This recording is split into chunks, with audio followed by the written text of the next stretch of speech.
Such a Yay! jam. Hey, everyone. Oh my god, This is so cool.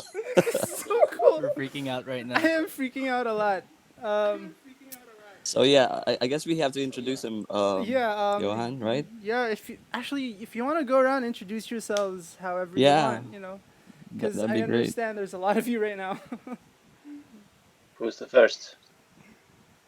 Wants to go first? I can do it. I'm Eve. Hello. Love you. Hello. I think Karte Gert. is muted. Yeah. Sorry, I'm not very good Okay. with technology. Yeah, I'm Gert. Nice to see you, Hello, everybody. Karte. Nice to meet you. Nice to see you. I'm Jozef, the drummer boy. Hey, Joseph. Hey, what's up? How are you? Hey, and I'm Dennis. Hi, I Tony. was playing guitar Cool. some years ago. So yeah, Cool. a former So, member. yes, And there yes. are still a few of us missing here. Uh-huh. Yeah. And you did play on this record, right? In Solarium. I did. Yes. Yes, I did. Okay. So, Yeah, let's start from so the Rain couldn't beginning. join us. Yeah. Sorry. Rain He couldn't join join, us. but he's sending his best regards, and also Reijo. Yes. They both. He's actually sent me like photos of what he Yeah. was doing, so I posted it on the walkie-talkie channel. It's like, Okay. sorry, I can join you guys. I'm working. Maybe we can have a special show with only Rain. Yes. You should do that. Probably should do that, yes. All right, so Yeah. What's that? I guess let's Go start. on. Okay, let's start from the beginning, right? How did you guys meet? I remember that some of you were like high school mates. Rain and who else are like schoolmates? All of us, actually. All of us, yes. Oh, wow. All right. Yeah, we're from the same school. From high school, we met in 10th grade, and then kind of everything happened. So yeah, that's quite simple. So how was the idea of forming a band basically happened? Yeah, were you like? Did you start out as like a high school band, or did that come on later on?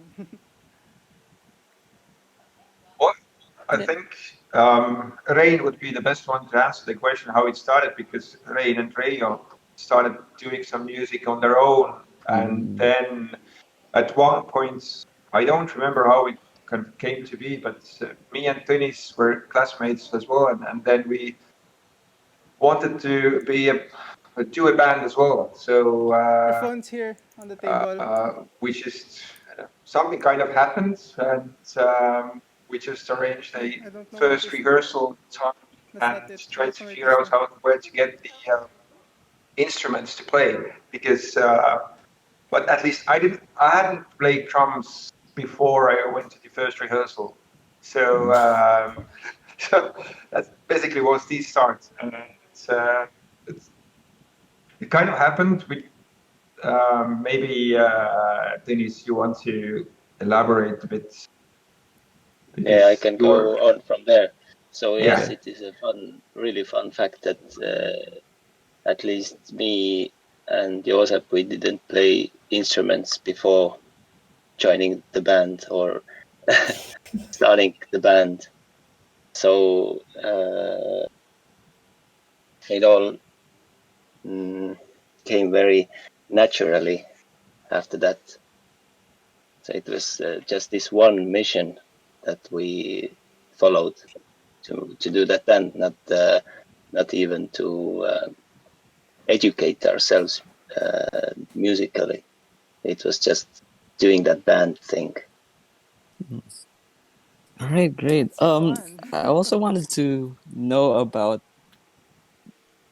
I guess during the time when you guys officially formed Fraus, what was the scene like in Estonia, in Tallinn, where you guys are from? Are you connected to, or do you know some of the bands, or where you're playing with? Because it has quite a bit of good history in terms of in the independent music scene. With Dreamfish, and I remember Margus was a member of Dreamfish, and I think they're like one of the legendary acts to come out of Estonia, along with Dallas. So when during or were they also influential in you guys making music? They were kind of legendary when we started already. So the first concert that we had in school, it was really honor to ask Dreamfish drummer to have a look at our first show. So it was Marcus, and it was really important for us. What was his first opinions? And I remember he told not so bad. So yeah, you can take that group seriously. Better take that group seriously. I like that All right. reaction to PF Rouse. Not so bad. But were you already PF Rouse then, or was it still like a Yes. different band? Oh, cool. So Marga's saying not bad, PF Rouse. It's funny. And eventually joined, right? Yeah, good enough for him, I guess. That's true. Okay. Let's see what else. Can you tell us more about your hometown, Tallinn? I guess most of our audience here probably have no idea where it is, or Yeah. how what yeah what kind of city is Tallinn? And if Well, you could, it's and if you could add like what's the music like? At least I guess the music scene in Tallinn until now. Like from when you started, and I guess right now. Just in addition, out of curiosity. When we started, it was the underground and the mainstream. It was very very clear, Mm, and somehow we found that we have to follow the underground route to success or something like that. mhm, We knew some people, but still the situation was that the few records or cassettes that we found were really really precious, and there was just few of the bands we could follow back then, and the wider information about the indie scene came way later than we had started our band. So that's kind of the situation for these 16-year-olds back then. mhm. But also just to give the context, you asked about Tallinn. It's a very, very small place. So, Eve, how many people live here actually it's in like Tallinn? a bit less than 500,000. So it's like, but it's a capital of Estonia. So in that sense, it's our biggest city. But compared to other European cities as well, it's a small town. Yeah. basically. So Yeah. basically, once you get into some scene, you quite soon know everybody already. Like when it Yes, comes to the Estonian music scene, so everybody's kind of related, not literally, but somehow related. everybody knows somebody Yeah. at least. Yeah. Uh-huh. Yeah. And And so, it is quite easy to get famous here. So I think that it's more of a challenge not to get famous in Estonia. I think so. So I think that was kind of our angle to skip Estonia and then just do what comes naturally and see if there is a scene out there out of Estonia. So I really don't remember having any dreams or ambitions towards Estonia or making something in Estonia. It's I think has never been at first anyway. We were just trying to see if it gets to somewhere, and then if you see that okay, it kind of what we are doing makes sense, but look around and see that okay, the mainstream scene is well not really inspiring. So and there's no point really trying to make into the Estonian underground scene, because the underground scene is like couple of venues and a handful of bands, and that's it. So I think the direction from the beginning or onset was that just let's just see. And we were really naive, thinking that we can do this. And I think that's the reason why we are actually kind of managed to get out of Estonia in a way, because we just thought that let's make it big, let's make it outside. Never really thinking that if it is possible or not. And when we started, there was just only one place where we could. Basically, there was one place where everybody went to see concerts of underground bands, and this is where we also performed quite soon. Yeah, that was like, I think the ceiling. It's like, okay, a year after we started, we played in that venue, and then it was okay. What? No, you couldn't think of anything else, any place else to play. But things have changed now. There's more venues, and Tallinn is quite an exciting city. Also, when it comes to music. Yeah, scene there's Yes. this Tallinn Music Week happening, and yeah, different kind of international events going on. Is it like a it's government sponsored thing, or is it just really like a collective of, I guess, artists and musicians coming together to make it happen? How is it? How does that happen? Like the Tallinn Music Week, or would you, Do you, Josep or anybody? I don't know actually. I mean, it's funded from Yes, different. Okay. Yeah, Yeah, it is kind of cultural, like big cultural thing here. So we'll get some government. They get some government grants for that, and so it is.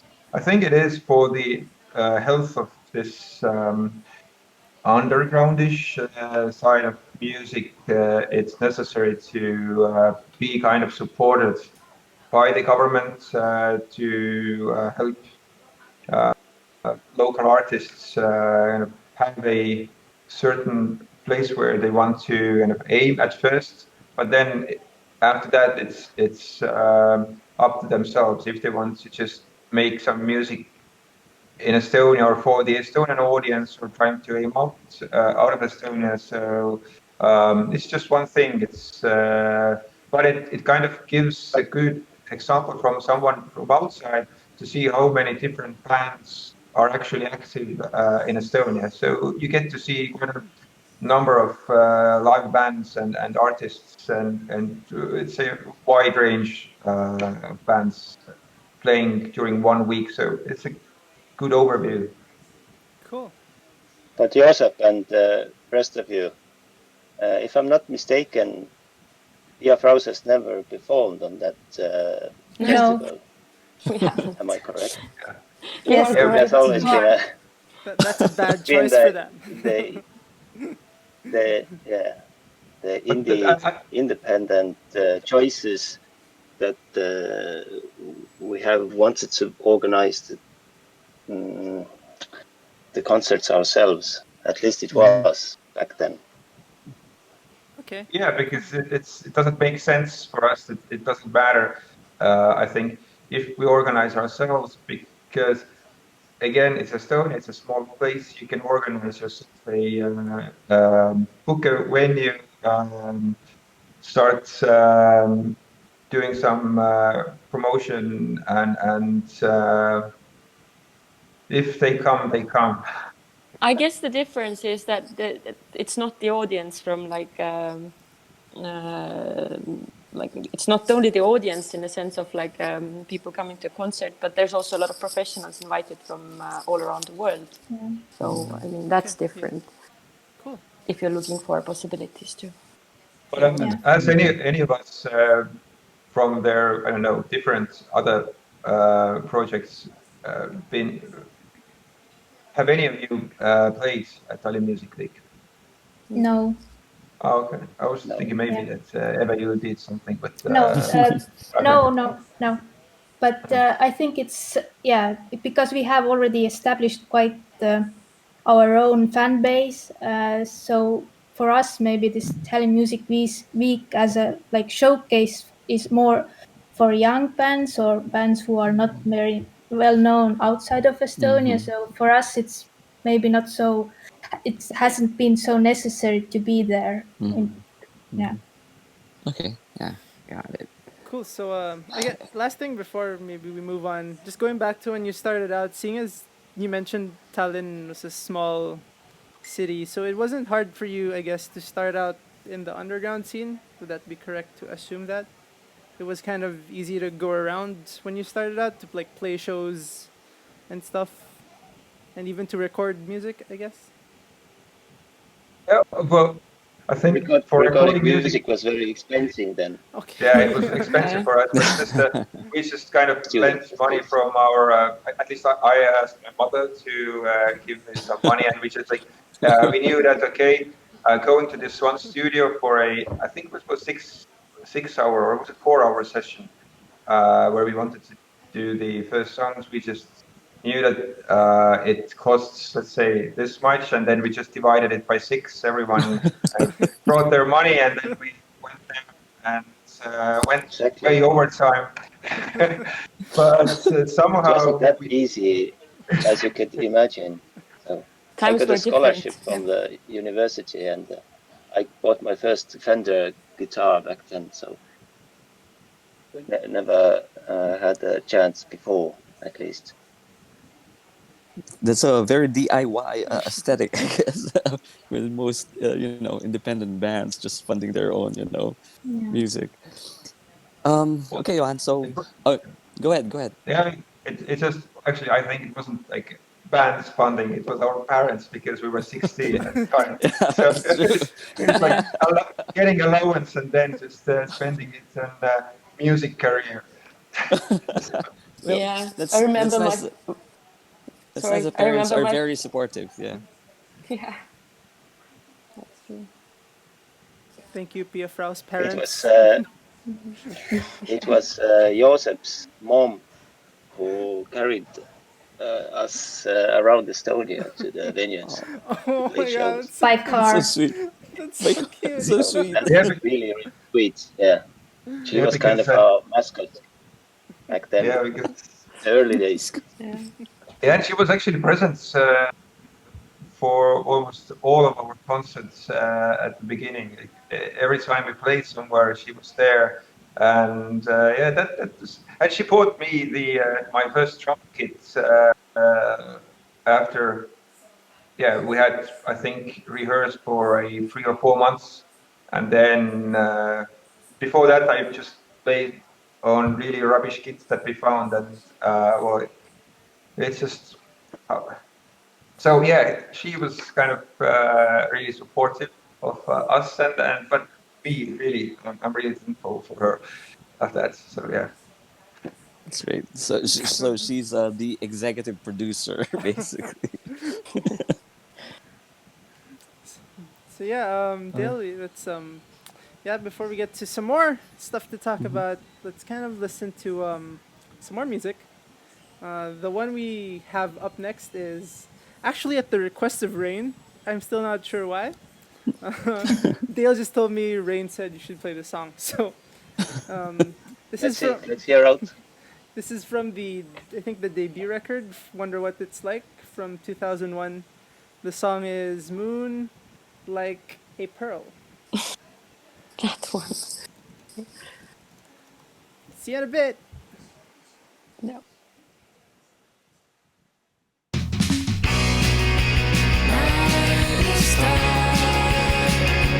And I'm waiting, I'm always waiting. All this good feels, skies full of stars, heaven in my light, heaven moonlight.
Hey.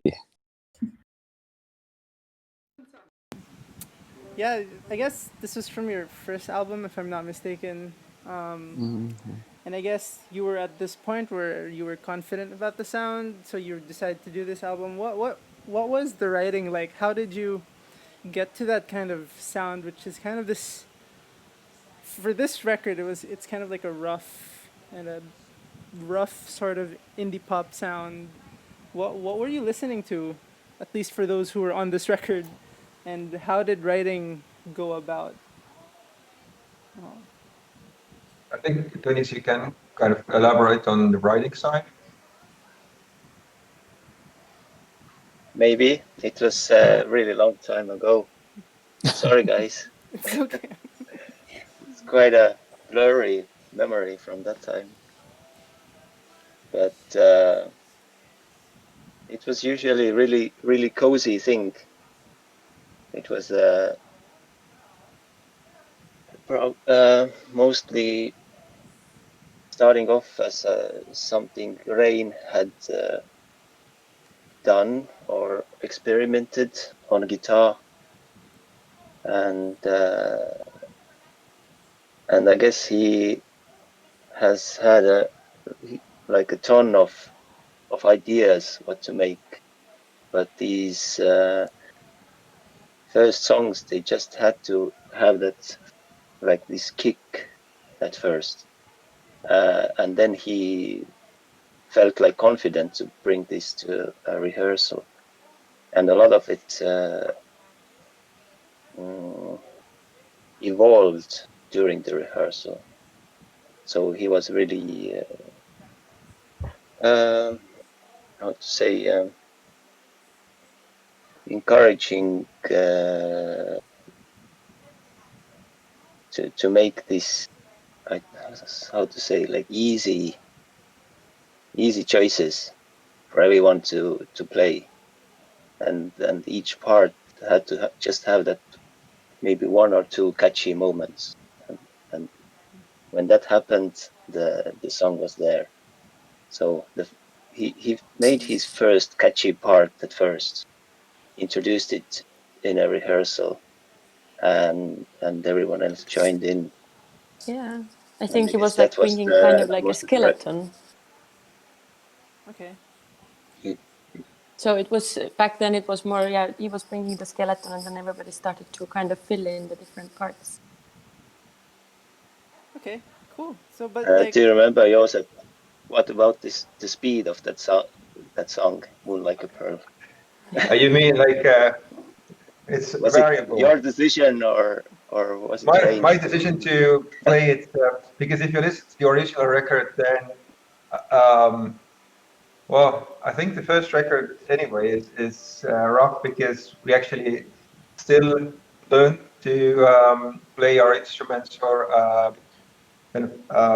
so this song, More Like a Pearl, if you listen to it, it starts off really fast, gets faster, then it kind of gets slower, then it goes faster again. Tempo is not the same because, well, that kind of speaks of my ability at the time. But I think that the issue wasn't the tempo of this recorded version, but during lives or concerts, when I sometimes really started it really fast. So and was by 20 seconds, I was really struggling to keep up with the tempo I had set in the beginning. So yeah, it's really good that now we use metronome and play by the click. So The it's click much click, yeah. easier now. I remember that with this song that we were rehearsing it, and then Ray said that this song needs some drum intro. Joseph, what do you think? What it would be? And I was like, I wasn't really confident on the drums anyway, and then I was like, what the hell? He's asking me to write a nice sounding drum break. So I was like, boom, boom, boom, and then it kind of sounded okay. Oh, that's it. So that's my group in the beginning. I didn't know how it came to be, but it's such a fun thing, and to remember from this kind of. I think one thing with this song is that we were meant to go to the studio to record another song, and then we rehearsed this for 2 rehearsals, and decided let's do more like a Burl instead. And so we went to the studio and we hadn't polished it or done anything with it. It was basically just how it came out during 2 rehearsals that we did it together, and then just went to the studio, and that's how it got recorded for the first album.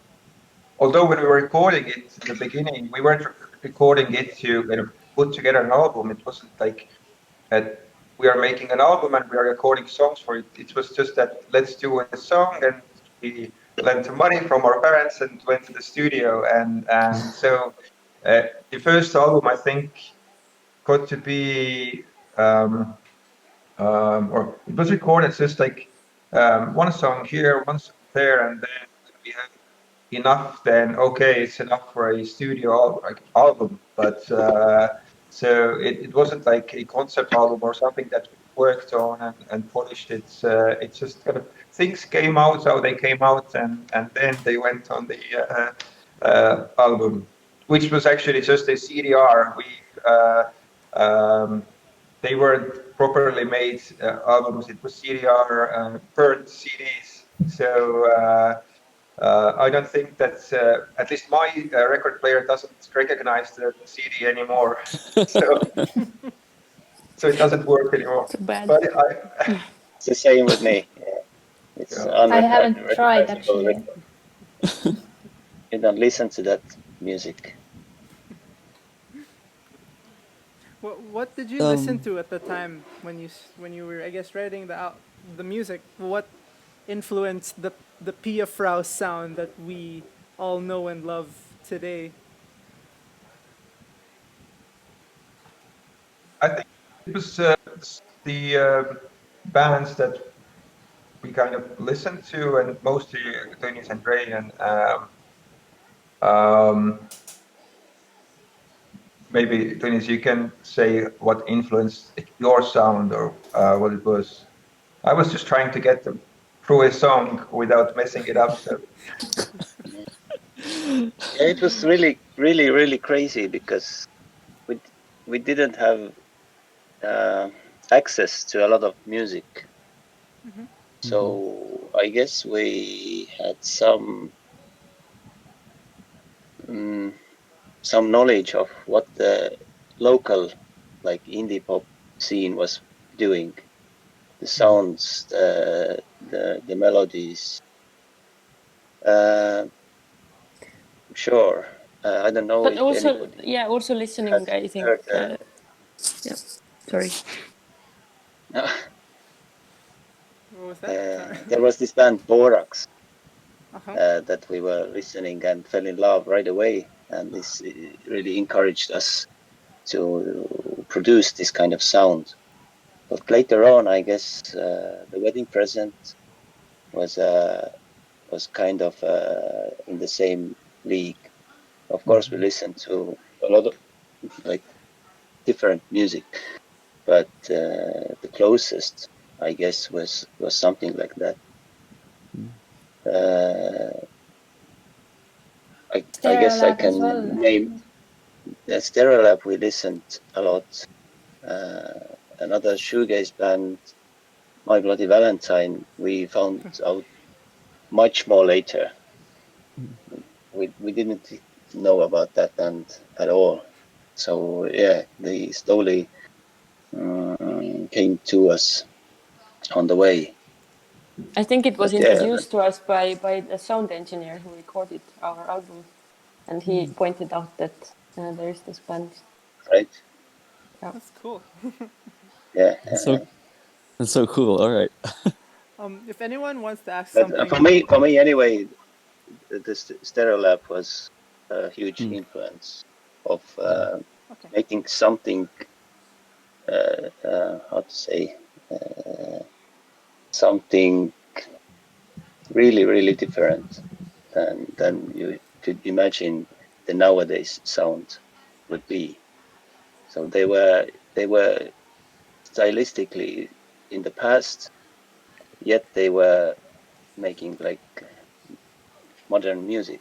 So Yeah, they were ahead of really, their really time. Yeah. interesting. Yeah, really, really crazy concept. So I guess that somehow also encouraged us to be somewhere out of our own sound or our own time with the sound. We could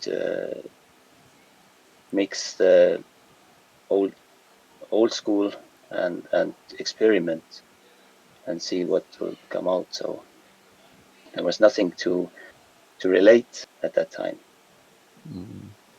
It's interesting, right, Dale? Because like a lot Um. of the bands Yeah. we've had with Dale, like these are bands like you have access to so much music when they start out, but you guys are the complete Mhm. opposite. Yet you guys, for me, is like incredibly cool and for me unique music. So I just want to point that Well, out, to everyone. But yeah, I think that on the first album, there's this song "In Mind." I think this was the song that we were supposed to record when we went to and recorded some more like Burrow. But I think "In Mind" was a song that I later on kind of realized that it's a like the not early, but yeah, early slow dive from the Blue EP. But I hadn't heard anything from that band at that point. So it's like funny how things just kind of turn up, and we kind of stumbled upon it accidentally, I would say. Mm. it's cool, yeah. That's Um, amazing. So I guess um go your music making out of Estonia. I think one of the reasons was, for me at least, was in Solarium, which was released by Clear Records here in the US, and it was the first first album CD that I heard from you guys, and it was like amazing that, wow, this is in Estonia, So I think it was very helpful for you guys, having been to Claire Records, which is like one of the most, I guess, amazing shoegaze labels, especially back in the day when they were still releasing records, Dan Sostrom and Claire Records. So how did that happen? How did Claire Records, and Dan, found out about you guys? Do you know anything, any stories about that? Well, they didn't find about us. Sorry, who was? But what happened was we just put together a um, demo CD. It had, I think, maybe 4 songs on it or so. Just the I know that there was this snuff edit of one of our songs from the basically 4 songs from the first album, and yeah, one remix and 3 songs, I think. And we just sent fishing. We sent 10 CDs to different record labels in the world. So I think one we sent to Vinyl Junkie that responded, and the other one that responded was Clear Records. The other, I think, 8 didn't get any answers back. But we were, yeah, just we. I remember we searched for the labels with Rain and just decided how we are going to send. And then I remember I was back then studying in the other city, and he came to visit me, and we like he had a list of the record labels where we are sending it, and yeah, we just sent out 10 CDs. And I don't even remember how they responded. Was it by email or what? I But think it was by email because I think okay. Rain has it. He has kept the mail in paper. I think he has printout of this mail. he it's framed so it. cool. Yeah. okay. Yeah, but it was just a really, really big thing for us because out of 10 leads, or not leads, just like 10 hooks we threw, 2 catches were made, and I think they just came back and they said that they wanted us to do an album for them, and for us it was like no-brainer. I remember they sent the contract, and then I spent or I tried to translate it for the band. So we were just sitting around. I was reading it and trying to translate it and what it actually says, and we all were eager to get to the money bits where we know how much money we're going to get from it, and then we learned that basically there's no money, but didn't matter. so it's okay. Then let's do this, and Like we had much contracts to read back then, as that in that age, like I don't know, 10 pages of English contract, like first contract ever that I was reading. So yeah, a lot of ideas were what could be in the contract and what not. So Yeah, but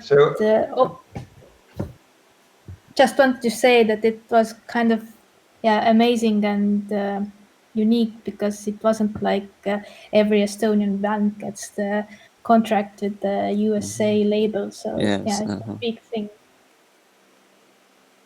And I remember it was taken really seriously as well. So it was a hard work to keep the contact running, like in a proper way.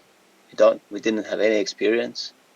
So the first, as Josep told, to get with the first demo this kind of response, it was really a thing that got us really serious about the world. We could fool around in the rehearsals, but that was a serious business then. It felt like that, yeah. So I think, go on. I just wanted to ask, like, how did you feel when, like, when the contract came, like were you like telling everyone, like, dude, we got this cool contract from Claire Records, or was it kind of like, were you guys trying to, like, keep it secret or something, It was like, what is this very long letter? Yeah, I think that for us, at least to me, I don't remember it changed. It kind of didn't change anything, because we were supposed to go and do the next album anyway. I don't remember this record deal being like a deal breaker, or like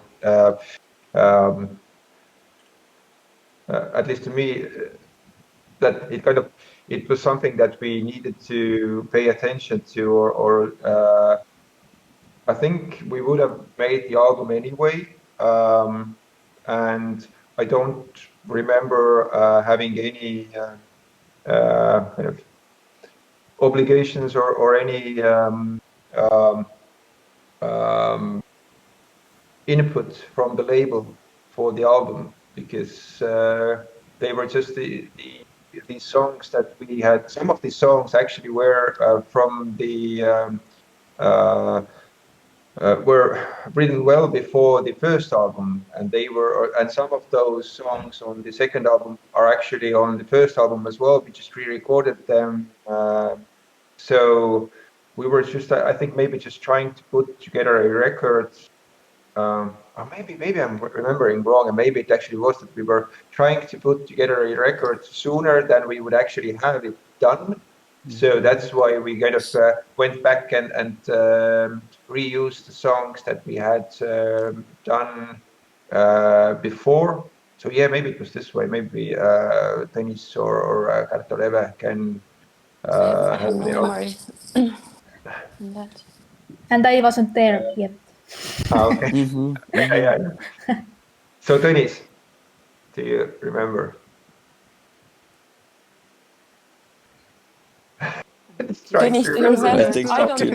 have to It's say frozen. The much story. from that time. I'm actually Yeah. just checking the track lists of those albums. I don't remember that as well. Let's see. But yeah, you asked about how we felt. We were feeling really proud or somehow cocky with the contract. And no, I guess it was so far away, and luckily Rein had enough of this calmness. He really pointed out that no, this is not the ticket to US yet. So it was it's we're still making music. We're not moving yet. Mhm. So yeah, let's continue with our own music stuff and do more songs, be better, rehearse more, and stuff like this. Yeah. Yeah, but I remember that once the album got out, and then we found some reviews from the internet, and got some feedback. Then for a moment, I think there was this. This was when I was still part of the band and hadn't left. Uh, there was some serious talk, or maybe it was just half serious, but there was a talk about going to give some concerts in US. I remember searching for, or not searching, because back then you didn't. I just went to I think maybe Rain was with me as well. So we went to a travel agency. And I was like, how much are the tickets, like for 6 tickets to US? So, and then once we knew how much the tickets are going to cost, then I was like, "Fuck, that's a lot. That's a lot more than the money we needed to record the album." So, Mm. and that I think, That's funny. All right. We all feel the same way. Musicians in the Philippines feel the same way when it comes to checking tickets to the US. So, but I guess I have another question. Unless do you want to go to Johan? Do you want to go to the next song or? yeah, I think we should. We've been running Yeah. for a Okay. while I'll now. ask my question after Yeah. the song. Yeah. And yeah, later. No, I'll tell you later. But yeah, let's listen to something from the Movie Island EP. Am I saying that right? I'm not sure. It's Yes. okay. So the song Movie Island. Let's listen to that, and maybe we can talk about a bit about getting out of Estonia. Finally, afterwards. So yeah, see you guys in a bit. Cheers.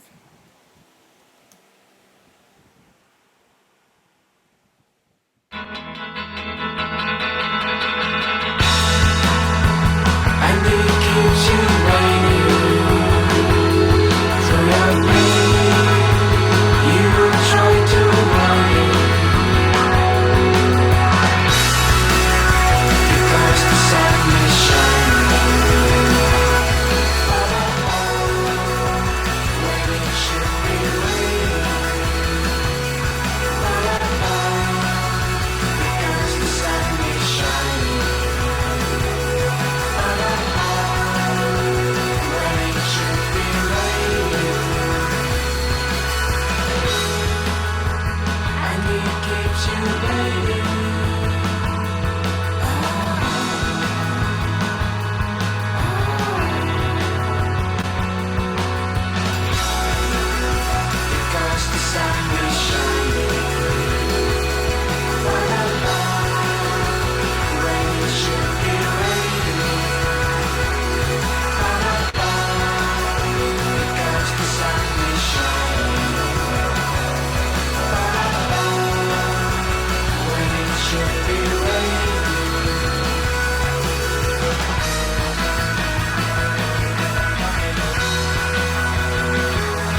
by the way, if anyone wants to ask a question, unmute yourselves. Feel free. You can butt in if you want even. So yeah, if anyone's still there So behind the profile pictures. Anyway, yes, Dale. so this is around the time that Eve joined the band, yes, and I think Yes. Yusuf left, and then was replaced with Margus, and then Crystal also left, and Eve joined the band. Yeah. Yeah. Um. Yep. So I guess given your close proximity to St. Petersburg, I guess, which also has a very vibrant music scene, with Pink Shiny, Ultra Blast, White Wishes, Blankenberge. Pre-COVID, did you get to play with them? Play in St. Petersburg, or was it like I guess closely related as well? Well, we have a border in between, so it's not so easy to get to Russia. You have to have a Mm-hmm. visa, and Mm-hmm. we have had one concert in St. Petersburg. It was, I think, 2006, maybe, if I remember correctly. I don't know, Denise, do you remember, or Gert? I don't remember, but I remember the trip very vividly. That was It was, yeah. that was a funny Yeah, trip. I think we had this Nature Heart software album released, and then we had this St. Petersburg concert somewhere before or after that. And yeah, we had also one chance to go to Moscow as well, but it was somehow, I don't know, we decided not to go. I don't remember anymore also Mm-hmm. what was the reason. So But in yes, we it's not very, like, they are next to us, but it's this kind of connection is very, I not, mean, when we went there, I think we had to spend a few hours on the border just to get yeah. all the Wow. instruments checked and everything. And yeah, it was a trip to remember for sure. Wow. So it wasn't that easy to getting in, basically, huh? It's, Yes. but from this EP, moving forward, I guess this was the time you started breaking out of Estonia. And what was like those early tours like, I guess, around Europe? And then I guess how was it with the first time you hit the US? We actually haven't played in US, never. What? Okay, I But didn't know that. Oh my Still god. haven't yeah, collected the money. yeah, it's still too expensive. But yeah, it's actually very sad because it was, we planned it for this year, but then with the corona, everything was frozen. But it was our plan to actually reach to US as well this year. But I think the first gigs outside of Estonia was our neighbor countries like Finland, Latvia, Sweden, Norway. Norway. Yeah. Yes. Well, how was like your And then how was your And of course, reception? London as So well. I guess Tony's this was mic is a little the breakthrough to get. your mic is kind of robotic. Dennis, you Dennis, sound you like a didn't- robot. Yeah. I don't know what's going on. It's like the right hand traffic song. Like Yes. Can you hear me now? No, it's still a No. bit Can you yeah. hear me now? No. No. no. sounds funny. No, it's there's something. Maybe Okay, continue being a robot then. no, don't try to fix it, please. Maybe the headphones are empty or something. I don't know. Yeah, but what Dennis was saying was that we also had a concert in London. Or 2D Yeah. sound. Yeah. How was your reception there, especially like outside Estonia, in I guess the Scandinavian countries, and then how was it then moving on to, I guess, like Western Europe, how would you say the reception of people were? Like, were there a lot of people in the show? Were you playing headline concerts, or was it like you were supporting someone? Yeah, we have been more as a supportive, but yeah, it's like half. Yeah, it's different. Sometimes we have been like super supportive band. Like in London, we had concert together with Ulrich Nausch, and yeah, also we have like been the headliners.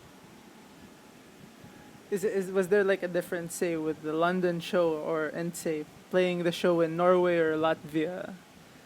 Was it completely different experiences, or was it like just kind of the same, more or less? I think this, yeah, it's kind of the same. The venues are like this, mostly like smaller ones, maybe 100, 200 people, not so, yeah, not so much bigger. And yeah, the audience also, like usually it's like, well, we are like yeah, people like us, I think. But then fast forward years later, you played in Japan, I think 2 times, if I'm not mistaken, or was it 3 times? 3 actually. 3, yeah. How was that? That's like halfway around the world. And I think the last one you even played a bunch of shows with Ringo Death Star, which is super cool. Yeah. How were those shows? Like all the Japan shows, the shows with Ringo Death Star.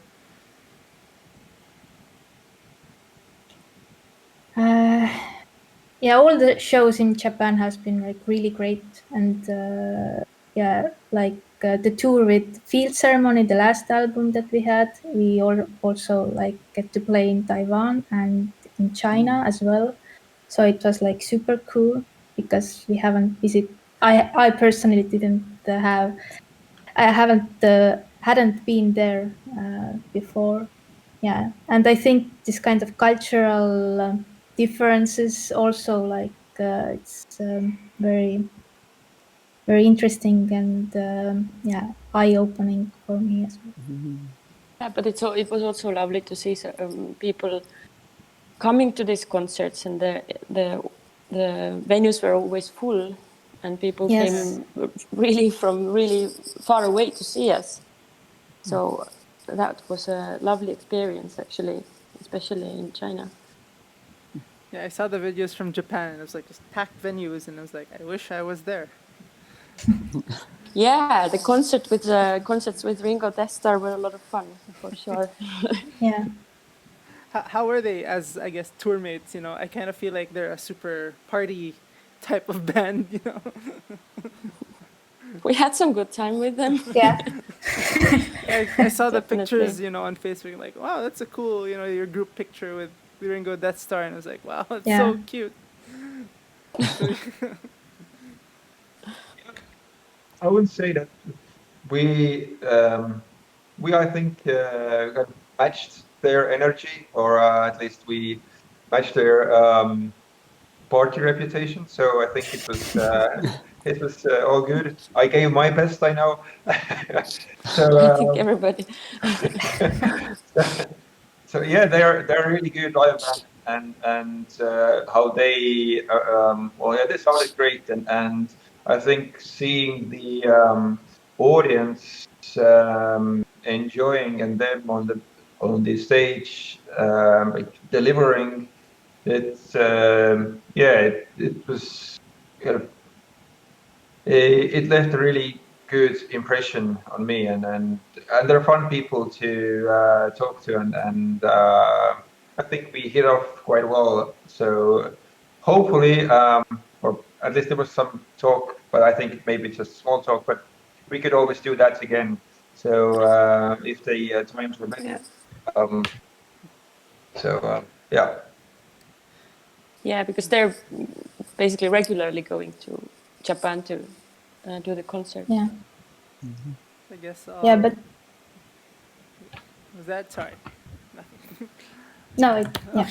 No, I was gonna say, I guess I'll prepare money to go to Japan, so you when you come back with Ringo Death Star, or you go to Manila.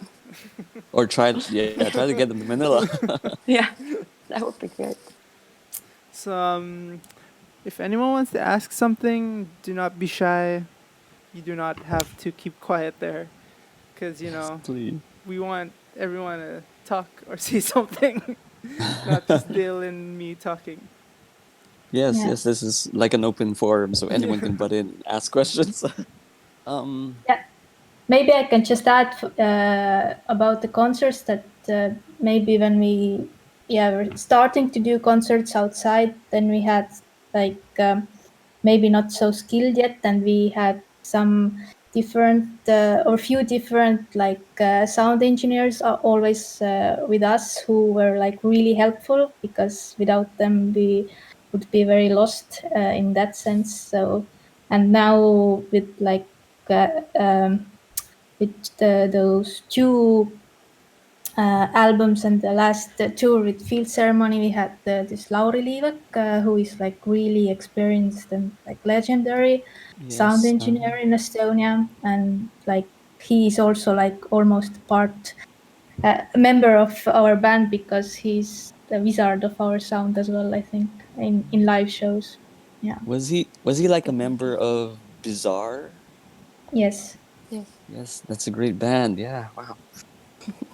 All right. I think that he was actually the one who introduced My Bloody Yeah. Valentine to Yeah. us once Okay. we were Yeah, that when makes we sense. were recording the first album, and with some of the songs were recorded in his studio in Tartu. So I think he kind of introduced us. Oh, okay, guys, you kind of sound like this. So maybe you would like to listen to it. Mm-hmm. Okay, so anyone in the audience, I do recommend for you guys to check out uh, Bizarre. So I'll post the link in the walkie-talkie chat, and it's a pretty amazing band, by the way. So I'll go get a link later and post it on the walkie-talkie channel, and you guys should check it out because it's a great band. Um, I guess so. Having that experience, I guess, working with Laurie, did that sort of like prepare you for, say, working with Norman Blake and or John McIntyre? Because those two are sort of like uh legendary indie fixtures, with Norman Blake from Teenage Fan Club and then John McIntyre from Tortoise. So how was that? Or was it like more like internet, sending files to them for mixing? With no Exactly like this. Dennis, you are still a robot. You have to do something about it because we want to hear you. Yeah, Can you fix Yeah. your maybe sound? maybe try to restart Discord or something. Right. I'm I'm trying. sorry, this is happening. But yeah, till Dennis returns with Norman Blake, I don't remember how it was. Maybe we ourselves reached out. I don't know if Laurie or somebody suggested him, but somehow Rain sent a letter and asked if he would be interested in produce us, and then he was in, and then with him it was sending the files back and forth. So we didn't like meet during this mixing and mixing the album. Yeah. Okay. But with I the guess. John McIntyre, you went there, Eva. Yes. So Yes. you, Rhea, and Rain were in California at that time, and spent a week there or so Yeah. during that process. So how did that work? Because I wasn't there, so you can Yeah. tell me a bit Yeah. more about. Tell us about it. What do you do? Yeah, it was. I think it was like super intense in some way because it was like also like short time, and we had to do it like everything with like 5 days. And Rain was like really super like intense because he was so like exceptions or he was like really expecting to be like really everything should be like really super nice. And but I think when the album was mixed by the end of the week, everybody was like really relieved and happy and super happy about it. Yeah. You were right telling that because doing something with John McIntyre um, was really special for him because he had listened to his music for a long time. I think Rein was maybe familiar with his music way before we started, so or somewhere around that time. So I remember that he said that basically working with him was his kind of childhood dream. So I Yeah. think that was maybe the reason why he was quite stressed of Stressed. Yeah. stressed because I think he fell sick basically after the session because he was really he wanted to prepare everything so that everything the process went smoothly and then um, yeah, he was really living for the session, and then he was at that time traveling a lot. I think with because of work as well. So he was really wearing himself down. I think Yeah. so. It was quite stressful for him, but in the end, I think how this process came to be. It came out really nice. And John was, I think, really happy as well because he was Yeah. he liked how we prepared all the materials before we got there. So all So this. we recorded all the things in Estonia, so it was only like mixing job. Mm. And Lauri was there as well. So Lauri was Yes. kind of because Lauri has done the mixing for and sometimes producing for us in the past. So he kind of helped John understand like what is our approach and how he should take the input and that. So I think they had quite a nice hmm, synergy. At least Yeah. Rain told me that John was quite happy that Lauri was there. And Lauri was there helping to communicate some ideas that maybe otherwise, if Rain and Eva and Rio had been there, it would have been quite hard because, well, we're still bandmates. And if you are a sound engineer, you kind of know a trick or two or how to approach the music. So yeah, I think that whole process was quite uh, what's the word? Yeah, it consumed quite a lot of energy, but in the end, Yeah, I think it taxing. was good. Yeah. Taxing, yeah. Cool. Yeah, yeah, I can only imagine. I mean, it is quite a. I mean, for Rain, if working with one of his heroes is probably very made him very stressful. I can imagine. So, where in California? Do you remember? Nevada City. Oh, It was Nevada. like really small town, like almost as a village, I think, in sense of USA. But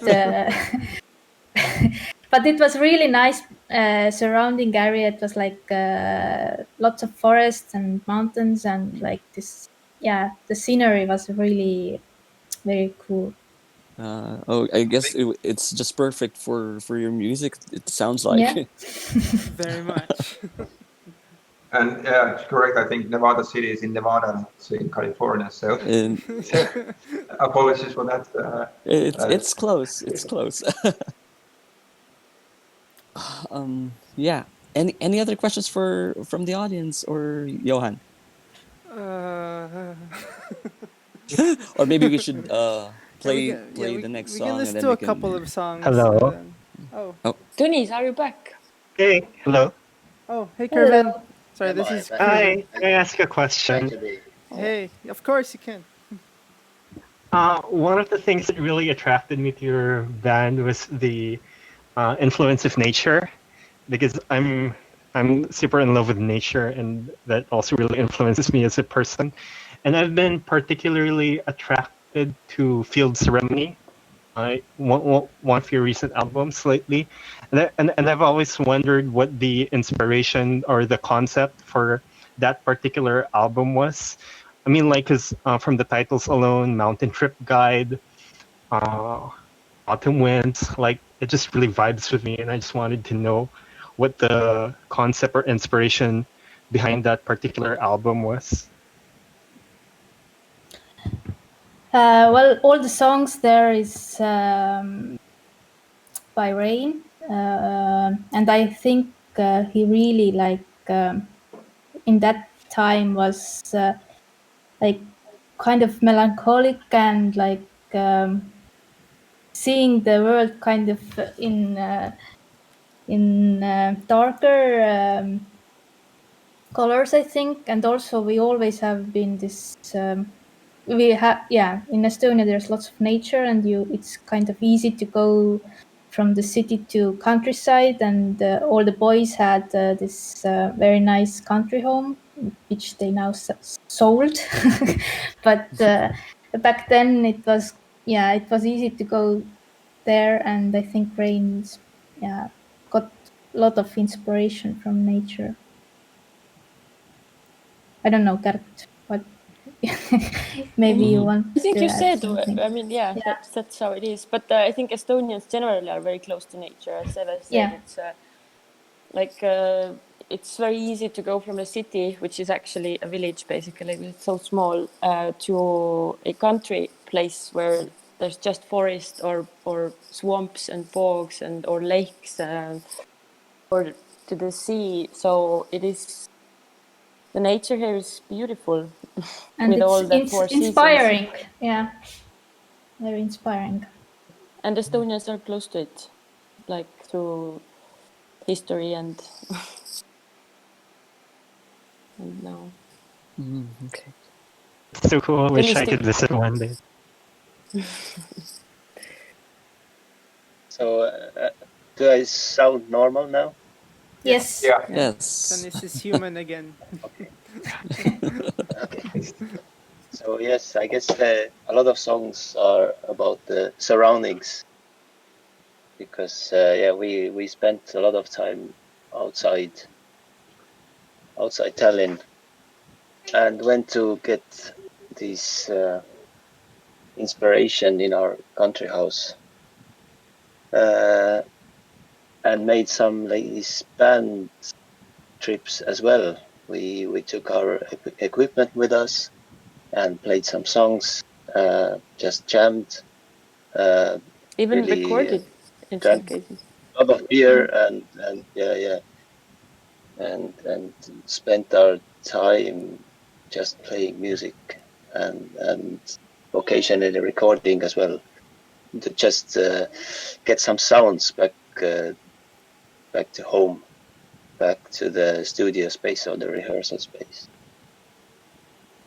It's cool. So yes, So it's cool, I guess. Being Fraus. it's a way to, it's a place to escape, and it's so close here. So,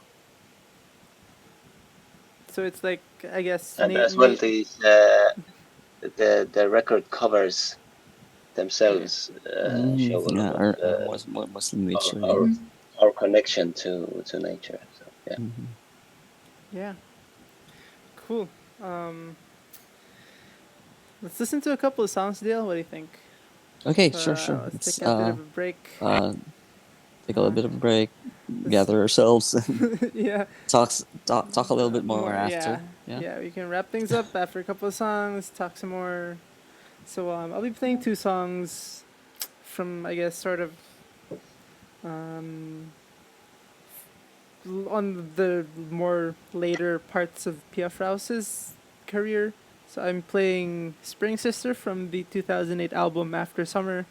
And then we'll listen to Sugar High of the Year from Field Ceremony. Get a drink, get some food. See you guys in a bit. Cheers. Cheers. Yes. Tuesday.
Hey. It's a fun song. I really like that song, Sugar High of the Year. It's like makes me wanna dance, but I can't dance right now. Yeah.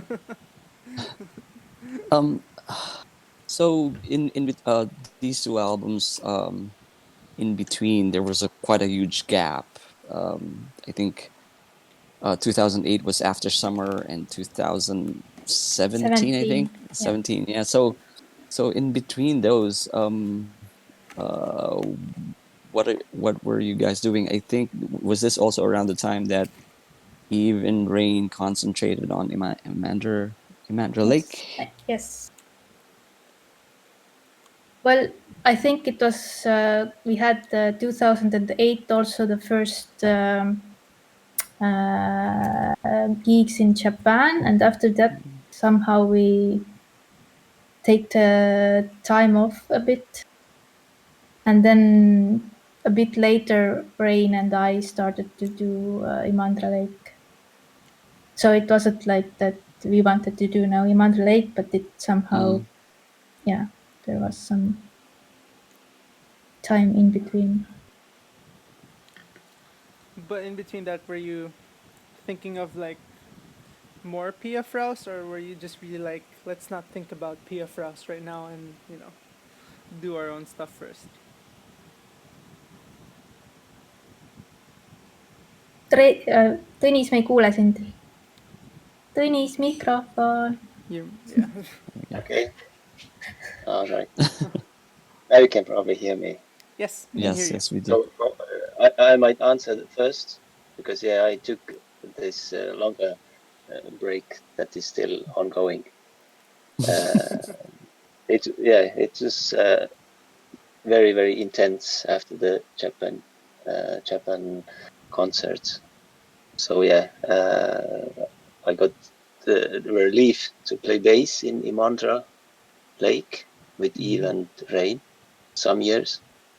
So yes, for me it was a really huge surprise that Pia Fraus was about to regroup again. So, but you can continue from there.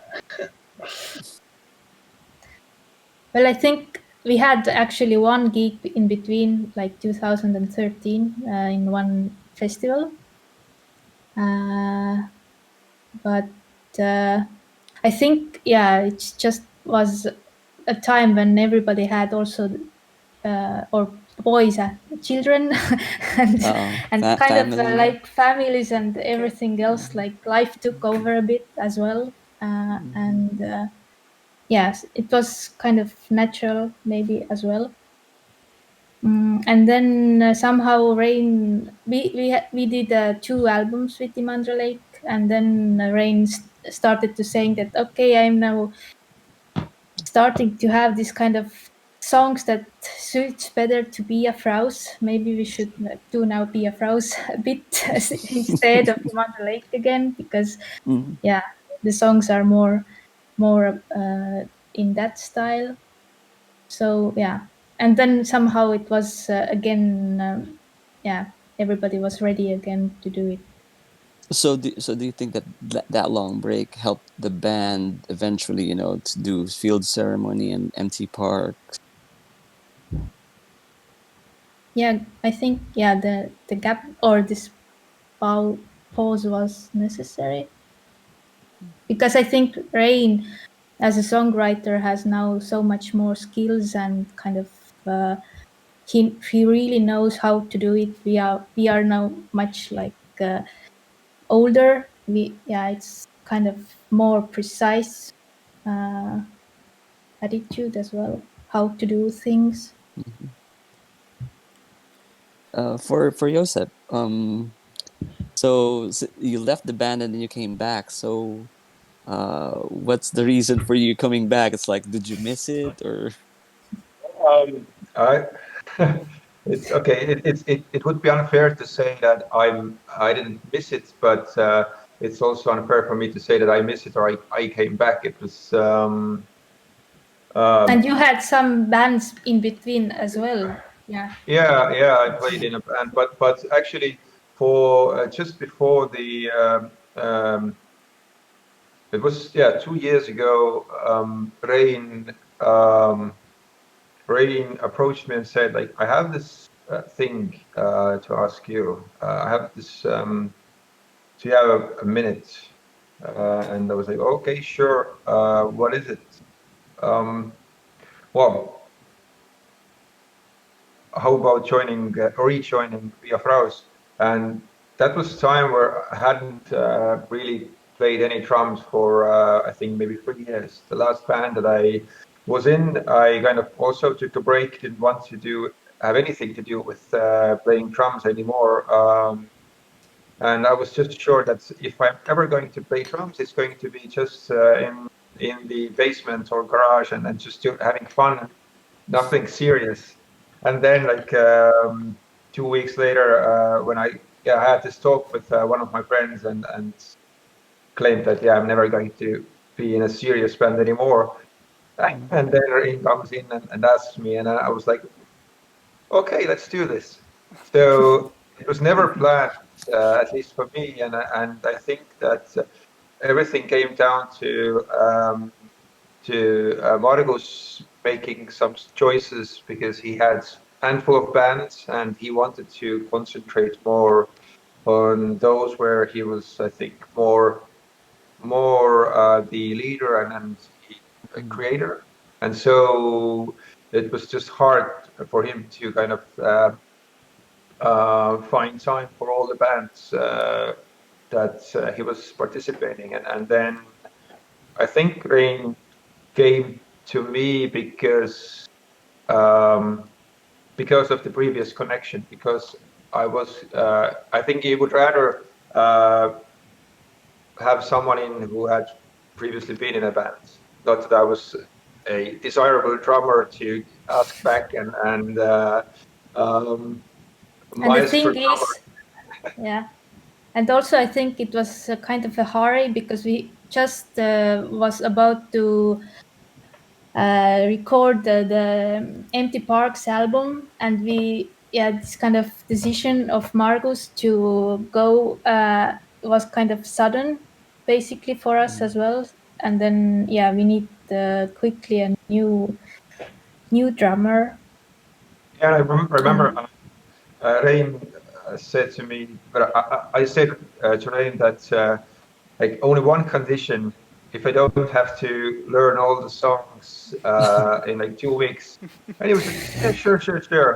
Okay. And then after I said yes, he said, like, in 3 weeks' time, we're going to record. So we have to start, and we have to record all the songs for the album. I was, okay. Wasn't expecting that.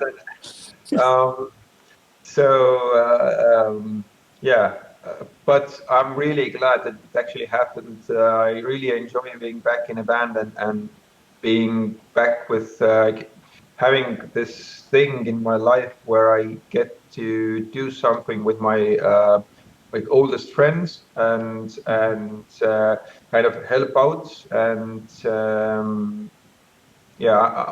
I'm really happy to be back playing and it's kind of like a new experience for me because the band that I left was basically in the beginning of where they were about to go and I was just took off at that time and now coming back is totally different band, totally different approach and we are different persons as well. I think that a lot of things that might have been the reasons why I left or well, we were young and we were furious. So now we're old and wise and make calculated decisions. Mostly, I think that I think it's like 18, or it was like 16 or 15 years in between me leaving and then coming back. So it's quite a long time to grow up and understand that basically you're still doing it. It's not like you're. This is not the manifest of myself. So it's not. This is I am. This is my what I want to be remembered by, or this defines me. So it's just like doing things properly and enjoying being around with nice people and enjoy the laughs and try to give my all, and it's nice thing to have in my life. That's nice to hear. That's nice to hear. And I think, I guess, following that, Pia Fraus has been around for more than 20 years. How Yeah. how did you do that? You know, such a long The time. staying power, I guess. Yeah. You've really released a ton of really good albums. You know, what keeps you together and keeps you going as a band? Hmm. I think it's Rain. Yeah. Because it kind of started from his idea, and he has never stopped making music.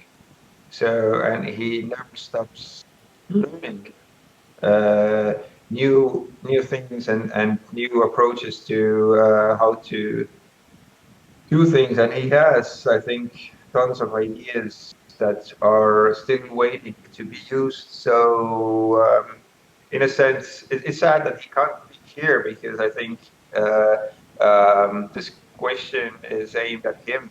But I think that yeah, if it wasn't for Rain, then I think maybe the regrouping back at 2016, or whenever you started recording the field ceremony, it would have never happened. I think if it would have been Rain, then I wouldn't be back. If it wouldn't been Rain, I think probably there's a half a chance that I wouldn't play drums at all. So it's all kind of thanks to him. So I think he's the key, and his willingness to carry on and go on and learn and do music. I think this is kind of the Affects main us. reason. Yeah. Yeah. That's If you have nice. someone So, like this yeah. passionate, if you have someone like this passionate um, in the group, then it's quite hard to don't feel or have passion for it. So yeah. And how He's about the driving force. Yeah. Yeah. and how about in terms of the future? You know, what's Pia Fraus looking at after, especially after COVID? You know, are you looking to play more concerts, or just are you more on focusing on releasing more music? His tone is coming back. I think both, but near future more focusing on recording, but also not. Yeah, can't say maybe everything because I don't know what will happen. But yeah, we have talked about recording new songs and recording also some live sessions as well. So yeah, let's see. Yeah, I think that Let's see. Yes. we would like to um, for the new music. I think it's the tactic is to spread the recording sessions over a longer time, not squeeze it into a really short time that was for the empty parks. So I think that's why. Yeah. But yeah, it's all. Yeah. Because empty park still like yeah, we are like really yeah, it's sad that it had this unfortunate of being not in the center of attention, because we couldn't make the gigs and we couldn't like have a proper somehow like yeah, we couldn't Promotion. like before Promotion. promotion, Yeah. and yeah, and then yeah, somehow yeah, we feel that there should be some air between the next new things as well. But it would be safe to say that Pia Fraus is definitely going to put out more in another album or something. You know. Yeah, I think it's probably going to be in some future. Yeah, Rain has new songs, and we have already starting to learn some new songs that yeah, we have new material. Nice. Excited for that. um, yeah, if anyone has anything else, to Well, ask. I guess I'll mention as well for the audience. If you want to check out some of their records, there are quite a few that's available in Spindlehole community again. In Makati, is that right, Johan? I forget Probably, the I don't know address. where to get records here, honestly. It's in That's Makati, I think. no, that's yeah, Spindlehole It's in Makati, community. yeah. Amor Solo.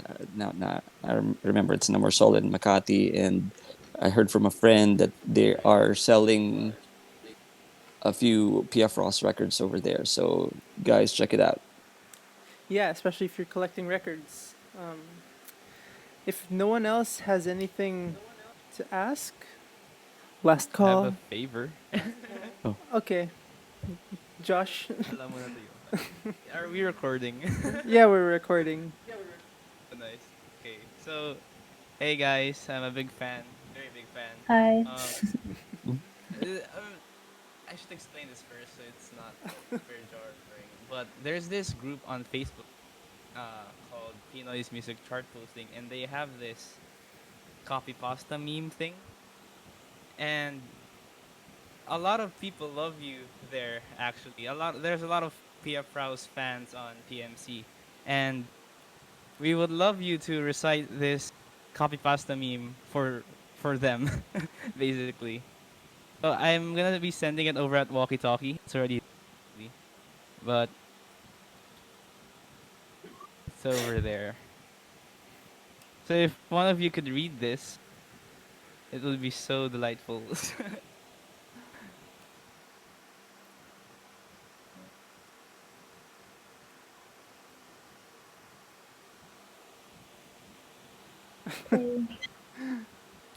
Yeah, I think Josh sent something on. If you look at the left side of the Discord window on Walkie Talkie, Josh sent something there. Yeah, it's on Walkie Talkie. It's this one. If you ever find someone that listens to, if you could say that, you could add you can make it more dramatic or something. It would be so cool. Like if one of you I wants can't to. find it. It's Oh, the no. I Let me check the permissions on it. Eva, if you go to Walkie Talkie, it's on Yeah. the left side, Yep. and then scroll down to the bottom. Then there's this text. If you ever find someone that listens to Pia Fraus almost obsessively, give that person a hug because the people that relate to that music have been through hell and are probably still there. Oh my god. I just have to say they make do this to everyone who gets on this show every time. So We do. So, thank you, guys. Did you record it? yeah, it's Yeah, recorded. Johan did, I think. It's recorded on me. Thank you. So Does this count? yeah, that's cool. I guess so. That's Okay. That was good. Thank you. Thanks, guys. welcome. Anyone, because we've had PF Rouse here for nearly 2 hours. We don't want to keep them Yes, here. of course. If we're all good, last call. Last song. Yeah. Okay. Before we go to, I guess, the last song, if it's all good with everyone, I just want to thank PF Rouse, Tony's, Josep, Kart, and Eve for taking the time, setting the time to join us. It's so cool. Yeah. I mean, for me, you guys are a huge. I love you so much. Like that's all I can say. And I really wish. We love you. And I really wish you can make it to the Philippines sometime after all of this. If you go Yeah, to it was really nice. if you go to Japan, it's super easy to go to the Philippines and Southeast Asia from Japan. So Yeah. we hope that can happen. Yes. Yeah. And we are really happy that you were proposing this online listening party. For me, it was first, so very exciting. Very exciting. Yes, we did enjoy your company tonight. I mean, you guys are amazing. Lots of great stories. And I'm going to message Rain, and I'm gonna thank him personally because he was able to set this up with everyone basically. So I greatly, truly appreciate that. All of us do so much. So yeah, if everyone's good, we can play the last song, end things on a. Is that a dog? Oh my god! What's his name? What's her name? Wow. Hi. Hello. That's cute. What is his name? Mickey. Mickey. Mickey. Hey, Mickey, you're So so the newest fine. family member. Yeah. Oh, it's so cute. It's so cute. I was kept in my son's room for this time, so now I have obligations with this one. But yeah, really nice form of get together that you have organized. So really glad to see you do this kind of thing. All right, that's and great. Thank you for joining us. Thanks for getting it's us our together. pleasure to it's our pleasure to have you as guests here. Yeah. Cool. So thank you so much, Pia Fraus. Thank you so much to everyone who are here right now.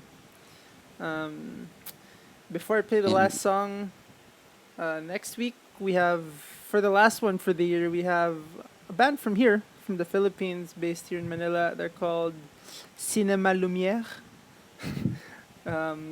We'll be listening to their recently released EP. We'll get to talk to them. Still the same time, 11 p.m. We hope to see everyone. Yeah, I think that's it. Dale, have anything else to say? Yep. Again, thank you, Pia Fraus, for being here, for joining us in this really great conversation about music, about life, about everything else. So we're looking forward for you guys to make more music, and Empty Parks to me, I think, is album of the year for 2020. For sure. For me too. Thanks. Nice. Nice. All right. See you. Job. And speaking of Empty Parks, to end things, let's play a song from Empty Parks. It's one of my favorite songs. It's Sweet Sunday Snow. Good night, everyone. Good evening to Pia Fraus. I hope you have a good dinner. Hope you have a good dinner. And to Dale, have a good day.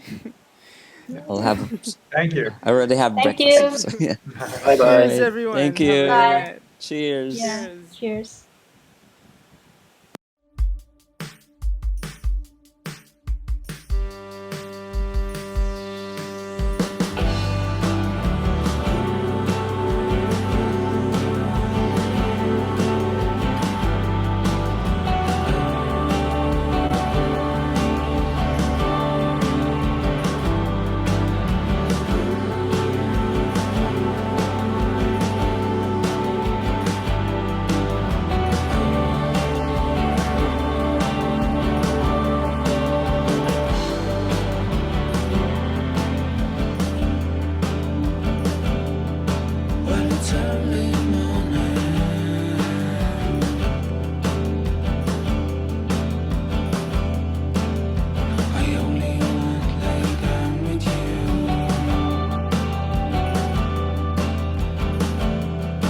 It may last forever.